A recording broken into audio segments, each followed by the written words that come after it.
Rolling?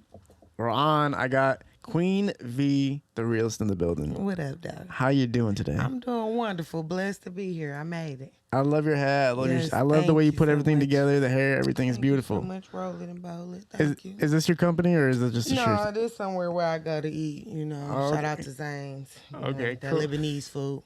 For sure. Mm-hmm. You got a lot of projects coming aboard, but you are involved in the film industry. Yes. Talk about the beginning of the film industry for you and what projects you have going on right now. The beginning, I started working with Mac 10 Production, doing some different films like What's Happening Next, working with the Gorilla King, the Drugs and Strippers, and then I wrote my own movie, Street Queen, and Mac 10 Production. He recorded it, and shout out to everybody in it. Talk about your movie. When you put it together, how did you decide who was going to be in it? What is it like to create a film from scratch? It was an awesome adventure. Like, I just saw what was in my mind and thought about some stories I had been through. Thought about a couple I could throw in to make it juicier, wrote it down and just put it together. It just came together perfectly because all my real family and friends and people who were supposed to be in the movie is in the movie, That's fucking cool. Yeah. Talk about the movie. Talk about the story behind it. Yep. It's basically about shit going wrong. Baby daddy came up missing. Bank took bankrolled all my money out the bank, and just a bunch of shit occurred. Ended up meeting the plug. Shout out to Chase P. And gave me a couple bricks. I fucked one up, and you know what I'm saying. A little midget ran off with me. Chucky Fly Baby ran off with the brick. Had to get his ass popped, but I still didn't get the money. So they ended up kidnapping my children, my daughters, and it just got crazy. It was hectic. Yeah. But part 2 is coming soon. About to start shooting part 2 next month. Oh, cool. I want you in it, kid. Oh, I'm in it, 100%. Okay, I'm in it. want I've you already in done part a 2. movie, and I was amazing in it, and the theater went crazy for me, so I'll do another one. Okay, Talk good. about the process of getting that film to an audience and how you got that going. How did you get people to pull up? How did you get people to watch the movie? God is awesome. All I did, Mac 10 shot it.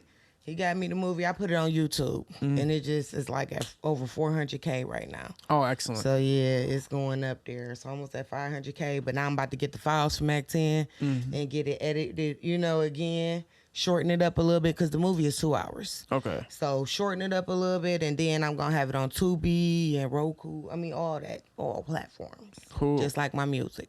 For sure. And yeah, with your music as well, you have a lot of features with a lot of people that I admire and love to work with as well. Yes. Get a quick mic fixed real quick. Okay.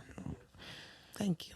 One person in particular that's kind of on the rise right now is Wheelchair Go. But you feature with you've done a lot of features with a lot of artists. Talk about your collaborations and which ones have stood out to you so far. Oh, I have a lot of beautiful collaborations. I have worked with Rocky Bad, Control with All Star JR. I have a song with Wheelchair Go and SG Tedder called Fuck Niggas. That one right there, people love that Fuck Niggas. They be playing it in the clubs, you know what I'm saying, the strip clubs and stuff. But a lot of stuff. I just did a feature with I got Big Herc and Cheddar Boy Malik on one song. So it's up there. I'm about to get a feature with Bianca Bad. She was supposed to be on that song, but I'm putting her on something else.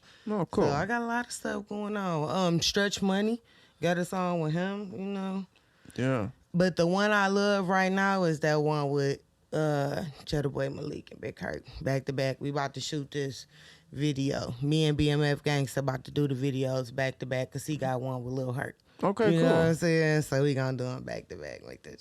How long has your music career been so far? How long have you been making music? Long as COVID.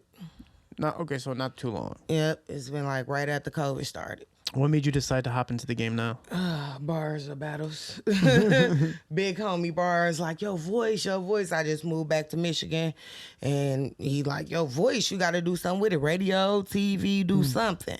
And then my children was like, Ma, you can rap. Go ahead and rap. I'm like, okay, that's what's up. So I jumped off the porch. The Steps, they called me out to do a song. They had to open up for them. That was the first thing I ever did. As soon as I came back to Myrtle Beach, Merk called me like, sis, I need you to open up. I got a song with Bianca Bad called Mind Games. I need you to open up. And I wrote Petty. Petty is my very first song. The video, I got him on my motorcycle for the first time with a dress on, with a lady on the back with a leash on her. You know what I'm saying? It was lit. The police was watching me, so we couldn't pull out too much stuff. They was on our ass. From the time I came out the house. As soon as I came out, all the motorcycles was out there, all the police was out there. I came out with a little dress on, had a lady on the leash. They was like, we was just checking, see what's going on. Yeah. You know them nice neighborhoods, them older neighbors. Where were you born and raised? Detroit, Michigan. Cool. Talk about your experiences growing up in Detroit. Just like a lot of black children, growing up in the hood. Mama was a Rolling Stone, always moving from this hood to this hood to that hood. That's why I'm good in any hood, anywhere I go. I stayed east, I stayed west, I stayed north end. You know what I'm saying? Everywhere. I went to Sherrod. You know, I just everywhere. Murphy, I done been everywhere. Cody, I stayed on Joy Road, all over. Yeah. So everywhere. It was good growing up, pretty good. A lot of fights, running from the gangs, you know what I'm saying? Trying to jump us in. I ain't with the gangs. I don't do gangs. I even ride my motorcycle solo. Yeah.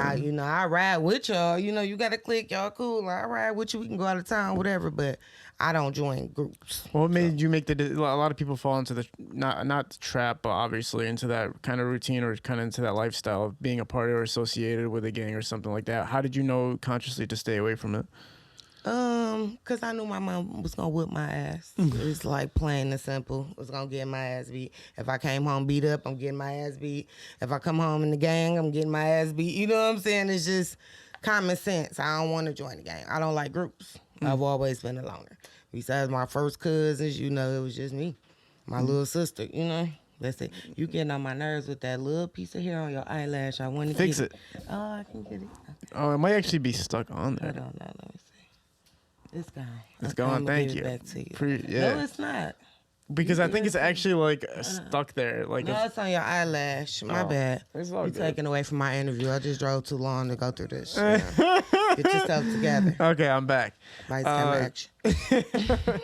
Right now, music and the spotlight's on Detroit, and the female artist, topic is still very hot right now. Where do you think you fit in with the female artists, and how do you feel about the female artists in Detroit right now? I feel like Detroit and the female artists, we got a lot of hot stuff, you know. But I feel like what makes me different, I'm talking about different stuff. I'm trying to empower women, where them queens at, show them how to get the money without selling ass, selling drugs. You know, it's a lot of stuff. You know, they've been there, done that, all that other shit. But it's time to do different stuff. Invest, businesses, record your own music, get your own brands. You know, it's just time to boss up. And I want people to know that. I want to empower the people. You know what I'm saying? Right. So that just make me different. I'm not going to twerk nothing. I got chicks to twerk for me, so you ain't going to catch me doing all that. And I just want the real music to get out there. Music you can understand as well, you know? You ain't got to be high on perks and mollies and lean all day, you know? Nobody understand what you're talking about. But it's a lot of women that's cold. I met some cold, and I got a cipher called the Deadly Assassins, all females. 9 of us, 9 Deadly Assassins. Even my 16-year-old daughter is on there. She killed the end of that. That is cold. Everybody go check that out. The video is out on YouTube. You know, so. That's cool. Yeah, a lot of cold videos out on YouTube. I got probably about 12 videos out. And this summer, I'm about to go so crazy. The video with Cheddar Boy and Malik, you know what I'm saying? The song with Stretch Money. Shout out to Crane Warrior. We about to drop that song. It's so much. It's so much. You're still I'm relative. Do the video Wheelchair Goat and Cheddar. For sure. Go You're ahead. still relatively new as an artist. It's only been a couple of years that you're announcing yourself as an artist. What have been some roadblocks so far?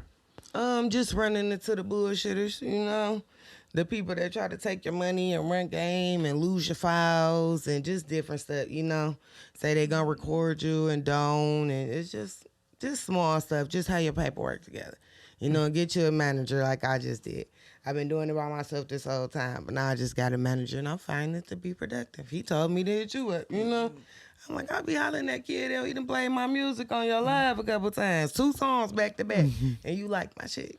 I'm like, that's what's up. Yeah, that's right. That's right. Yeah, that is so- absolutely correct. Yeah, I mean, obviously, people you have to rely on other people when it comes to the entertainment industry. You have to rely on directors and producers and shit. And when you don't get it, your product back, it's like, what the fuck am I doing? You want to just work. Waste of money. Yeah. You know, waste the sauce. You could have been doing something else. Learn how to record yourself. Like I just set up my own studio. Got my own studio set up. I'm about to start recording. I'm about to buy my own cameras so I can shoot my own movies. Because I be so many different states, so many different places. I see everything all day. Just got me some GoPros and shit. I ride my motorcycle, set that mug up. I'm about to put a lot of stuff together. There's so much stuff coming. I'm writing a book. It's so much stuff coming What's out. your book about? Oh my God, it's about 4 couples where 2 of the women is cheating and 2 of the men is cheating. You know, and it's gonna get interesting. A couple people gonna turn out to be gay. One gonna be gay, one gonna be bisexual. It's just gonna be interesting about stuff that's happening in real life all day. Damn, that happened in real All life? day. Yep, stuff happening in real life. So Yeah, so based on a true story when you open that front page. yep. Relationships is a topic for you that you're kind of exploring through your writing and your music and everything like that. What was so interesting to you about that particular area of life? Dealing with the man and woman relationship, yeah. I'm single. I ain't in nobody relationship. No, what I'm saying to you is what makes you so focused on that with your music and your writing and even in the movies and stuff. Oh, you talking about building a relationship with the people? No, woman, I'm talking about why does your music communicate that way? Why are your lyrics? Why would this book even be about that? Like, what's your focus on that for? Oh, it's because I just want to let people know what's going on. You know, it's everything is about knowledge. I want to share knowledge. I have a lot of it. I've seen a lot of stuff. I've experienced a lot of stuff. I've been through so much. I just want to enlighten people. You know, just like my movie, The Kidnapper. He a pedophile. He want the girl. You know what I'm saying? People have to be aware of that stuff, and it be family members and people that's close to you. I just want awareness out.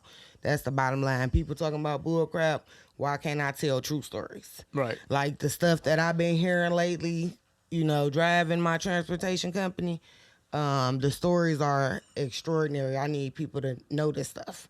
Incest fathers, you know what I'm saying? They daughters, all kind of stuff going on. It's a lot of stuff that people need to be aware about. For sure. Come on.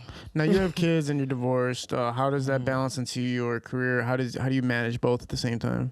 It's easy because my children are growing up. Oh, They good. getting older, so it's getting easier. They support me. They come out to the video. You know, they rap if they want to.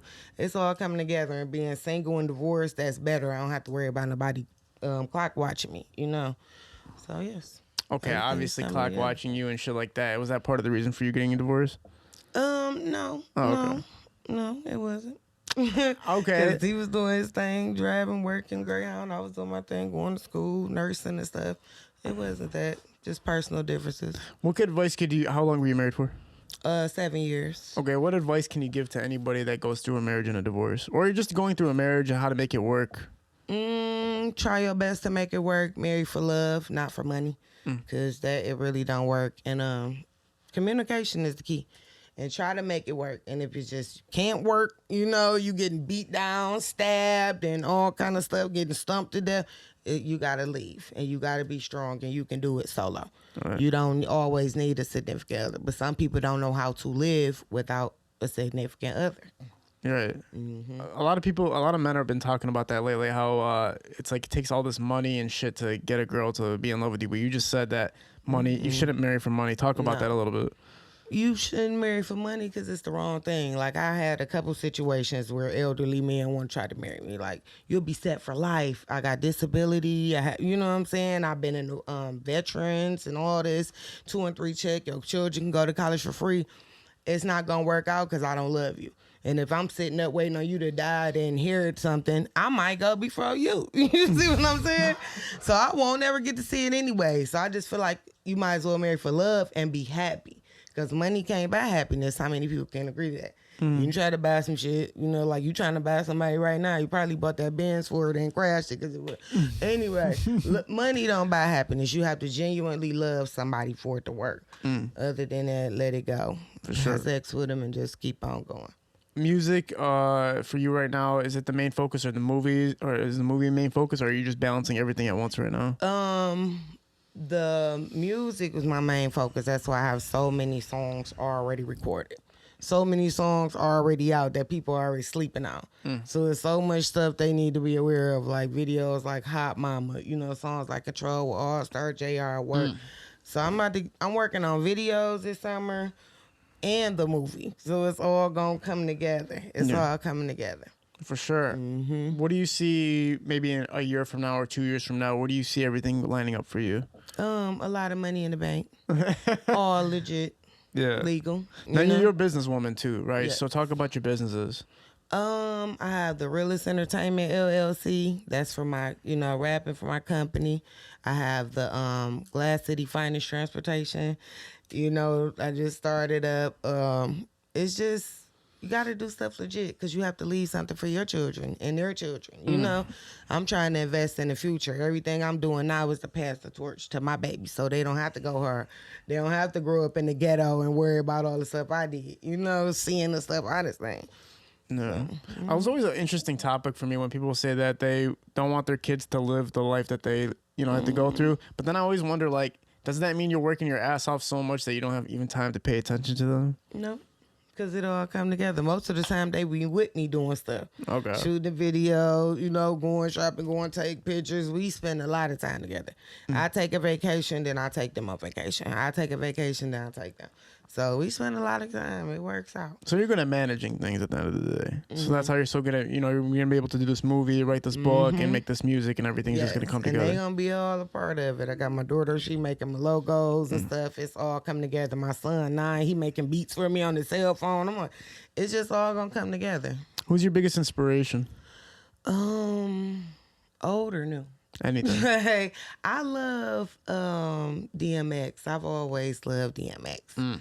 That's always my baby. And back in the day, Queen Latifah, that's my baby. But now I be rocking the John Boy, you know what I'm saying? Everybody talking about it, but really do it. He got me ready to switch up and cut up. I want to get on that too. So tell John Boy to hit me up. Shit. Because I want to get on that, really do it. And I be listening to Mark White. You know what really? I'm saying? Yeah. Mark White, man. It's the first time I heard your name in this bitch. Yeah, this song called Cross Me and that shit called Car Door is lit. I've been banging it all everywhere I've been at. I got everybody listening to that. All that. I be showing love. I'm about to start my own little podcast while I'm doing the taxi called The Taxi Chronicles. So y'all can hear some of the shit that I be having to hear. Y'all can hear it yourself. The Taxi Chronicles? Yes. And we gonna do music reviews, letting people hear. Because you got other people, they ain't never heard of these people from here. Like, they never heard of me. But now they be like, what up? Is this Queen B? Yeah, I'm on the way with the pull up. But yeah, that's what I've been listening to lately. Yeah. For real. Yeah, that's it. Mark, man, UBC, I told you, motherfucker. Yeah. Told you could blow up if you really put your mind to this shit. Yeah, he can. He cold. I'm about to do some shit with him, Cole, Dirk, you know what I'm saying? Hi, Dirk. I'm about to do some shit with all, and we about to cut the fuck up this summer. For sure. Yeah, I mean, I like how you're getting involved in all aspects of media, similar to like Snoop Dogg, like just literally just do everything, like not just focus on one thing. And I'm about to do comedy. I love to laugh. Make people crack up. Yeah, that's my specialty. How do you think you built your fan base that you have right now? What was did you have a method for it, or did it just naturally happen? It just naturally happened. Just being me, being real. People hear that music and they listen to it. They like, damn, that's a real nigga. She real. She done been through that. She knew about that, and it just naturally grew. Yeah, it naturally grew. How'd you learn how to manage things altogether, though? Where'd you get the skills to be able to manage so many things? I've always been that person. Like, I do multiple things at a time. When I first left Michigan, I moved to Canton, Ohio. I worked 3 jobs. I went to college, you know what I'm saying, for nursing. I'm just used to it. I already had 3 daughters, a husband. I'm used to doing the most. That's basically. Now I'm just doing the most for myself instead of for others. I ain't about to work for no 3 businesses. I can open up my own 3 businesses. So yeah, right on. That's just, I always been like that. Even before I was old enough to work, I used to go clean up apartment buildings, help the elderly people. I just always did something to get that money in. Yeah. And then even after I stopped working and moved back to Michigan, I was scrapping. Copping the loomer brass on the inside on the ass. I was on that, like selling dogs, selling cars, breeding, selling houses, whatever. Selling dinners, making that money. I'm just used to multitasking. I'm just rearranging it right now, making it make sense. No, that's awesome. Yeah. A lot of people could use that type of ambitiousness and obviously organization skills. I have a lot of faith in you. I offer classes too. Yeah, you should. I'm for hire. My cash app is Queen B the Realist. I ghostwrite, all that. I write movie scripts, books, whatever you want to bring to life. Hit me up. Cash at me right now. Don't waste my time. Exactly. Get up bars about it. He gonna set it up for you. and let's get it. For sure. Features, all that. Talk about future projects you have coming up for people to look forward to. I'm about to do something with P Dot. Me and her been talking about doing something. And then I'm gonna shoot a movie Ohio based. Cool. I'm gonna let the Detroit people see how they living in Ohio, you know, because Ohio think that Detroit don't like them, and Detroit, you know, it's back and forth. But shoot, it's cool with me. I'm about to put half and half of this movie, half Ohio, half Detroit. That way we all networking. I didn't know there was a together. problem between Ohio and Detroit. I ain't know that either until I went down there and they started saying like Detroit don't like us. They only come down here and sell drugs and leave, you know, cause records. So we about to get all this together. And they little Detroit. Y'all call it little Detroit, you know? So I What don't is know. Little Detroit? What are you talking about? Oh, Toledo, Ohio. They call themselves Little Detroit. Oh, okay. So Ohio doesn't think that Detroit likes them. Yeah. What do they? What's the conversation like? You from Detroit? Don't tell nobody you from Detroit because they don't like Detroit niggas. You know what I'm saying? Just basically, I'm like, I'm cool. I'm good everywhere I go. Everywhere. Atlanta, North Carolina, Hawaii. I don't give a fuck where I'm at. I'm good everywhere. So I let everybody know I'm from Detroit. As soon as I say, what up, though? Yeah. They already know what time it is. For sure. What up, though? And when I pull up banging that music, you know what I'm saying? They know what time it is. For They be sure. like, who is this? That's Big Homie Bars. That's his new shit. He about to drop. They know what time it is. For sure. Let everybody know how they can find you on social medias. Queen V, the letter V as in victory, the realist on all platforms. YouTube, iTunes, Spotify, Apple Music, everywhere. Queen V, the realist. Everybody go check out my girl, Queen V the Realist. Appreciate you for being on here. I want to have you Thank back you on very again. Did you want to shout yourself out? Yeah, go ahead, Big Homie. Bars of Battles Promotions. Y'all know what it is. Sure. And that's BMF Gangsta calling. Shout out to BMF. He's supposed to be in the building, but he just not pulling up. All right. Appreciate you guys. All right. Bro, peace. We out.